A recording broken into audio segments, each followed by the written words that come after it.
L'édito de Djameldine Benchenouf. Salam alaikum, Zulfilaoun.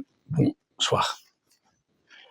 La politique n'a jamais été un monde moral. Loin s'en faut.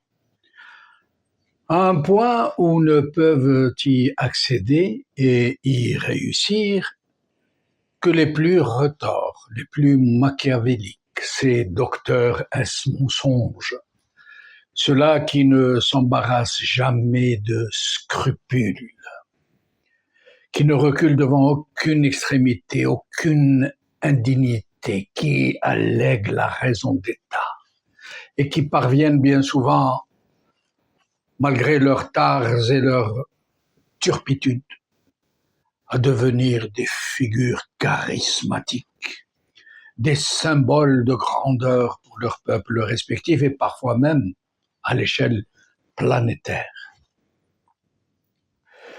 C'est ainsi que va le monde, malheureusement. Mais des règles existent néanmoins. Des règles de jungle, certes, pour grands fauves en exercice, mais qui ont fini cependant par s'imposer en une sorte de code et de consensus non dit dans la pratique politique et diplomatique.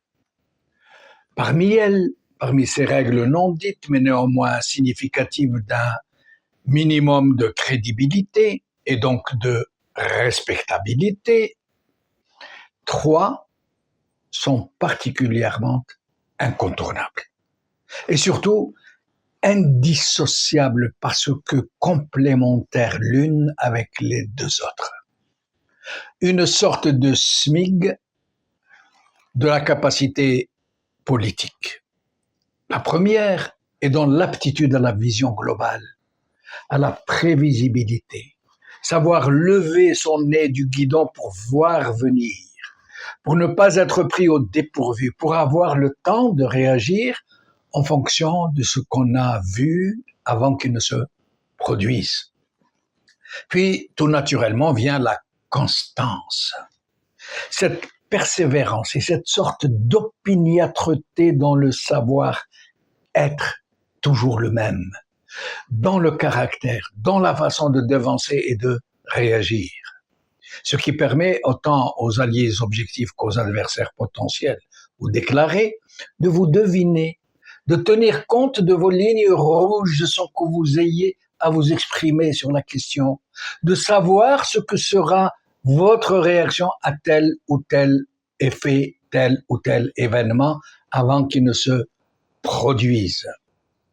Un politicien qui se caractérise par sa constance devient une pièce maîtresse dans le grand échiquier de la grande politique, qui incite de facto à ne pas le sous-estimer parce que sa capacité ne se dément jamais. Serait-ce en position de faiblesse? Ensuite, vient la pondération, une vertu cardinale pour qui assume un gouvernail politique, tout particulièrement en politique extérieure, et qui incite à ne jamais réagir au quart de tour, encore moins de surréagir, de monter sur ses ergots, de piailler sa fureur et de vomir sa bile. Mais, je le rappelle, ces 3 vertus ne sont porteuses que si elles sont indissociables. Ainsi, si le politicien est seulement prévisible, mais qu'il n'est ni pondéré, ni visionnaire, ni constant, il deviendrait un jouet pour ses adversaires qui, sachant comment il fonctionne, comment il réagit, vont le pousser à la faute, sans qu'il ne s'en rende compte seulement. Pardonnez-moi pour cette digression plus longue que la question dont je voulais vous entretenir, mais en fait, je voulais vous dire ce que le rappel de l'ambassadeur d'Algérie en France m'a inspiré de réflexion sur cette lourde décision diplomatique. La deuxième, en très peu de temps, avec le même pays, en plus de celle avec l'Espagne, exactement pour le même motif. La reconnaissance et le soutien du plan marocain sur le Sahara occidental. Rappelons que le rappel de l'ambassadeur algérien en Espagne a duré plus de 19 mois, pour enfin finir en queue de poisson, sans autre forme de procès. Pareil pour le premier rappel de l'ambassadeur algérien en France, qui s'est effectué dans la violence verbale et la tonitruance habituelle, et qui a fini lui aussi en queue de poisson, un ambassadeur qui s'en va avec les grosses caisses de résonance médiatique algérienne et qui s'en revient par la chatière en catimini sur le bout des pieds, les chaussures dans les mains pour ne pas faire de bruit. Et voilà donc que ça recommence encore. L'ambassadeur d'Algérie en France a été, encore une fois, rappelé parce que M. Macron a adressé une lettre à Mohamed VI à l'occasion du 25e anniversaire de son règne, où il lui affirme littéralement qu'il considère que le présent et l'avenir du Sahara occidental s'inscrivent dans le cadre de la souveraineté marocaine et que le plan marocain constitue désormais la seule base pour aboutir à une solution politique au Sahara occidental. Alors là, sans entrer dans la thématique en elle-même, une remarque importante, avant de revenir à l'attitude intempestive tebbounienne à tirer plus vite que son ombre.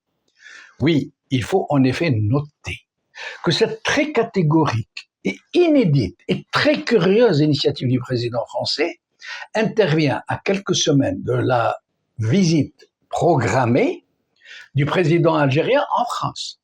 Une visite d'une importance majeure pour le régime algérien, tellement importante qu'elle a nécessité l'anticipation des élections présidentielles algériennes pour que M. Tebboune puisse s'y rendre en président élu et non pas en président sortant. Or, entre-temps, un effet politique particulièrement pervers est venu tout chambouler en France. Le raz-de-marée massif du RN aux européennes et son gros résultat aux législatives. Et dans de telles conditions, et en tenant compte des points de négociation qui figurent dans l'ordre du jour de la visite d'État, M. Macron se retrouverait dans de beaux draps. Il ne peut plus négocier avec Tebboune ce qu'il lui a déjà accordé sur le principe, ce qu'il lui a concédé sur le principe en matière de questions mémorielles et de circulation des citoyens des deux pays, dans les deux pays.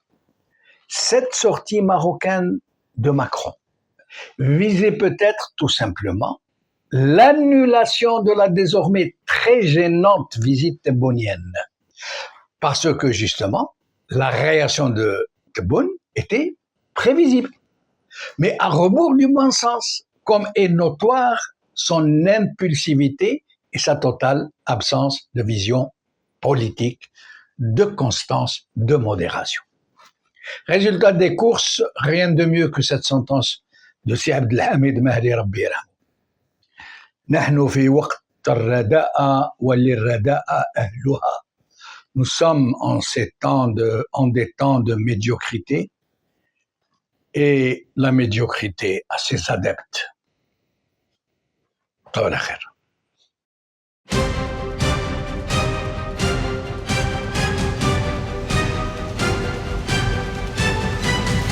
L'édito de Djemeldine Benchenouf.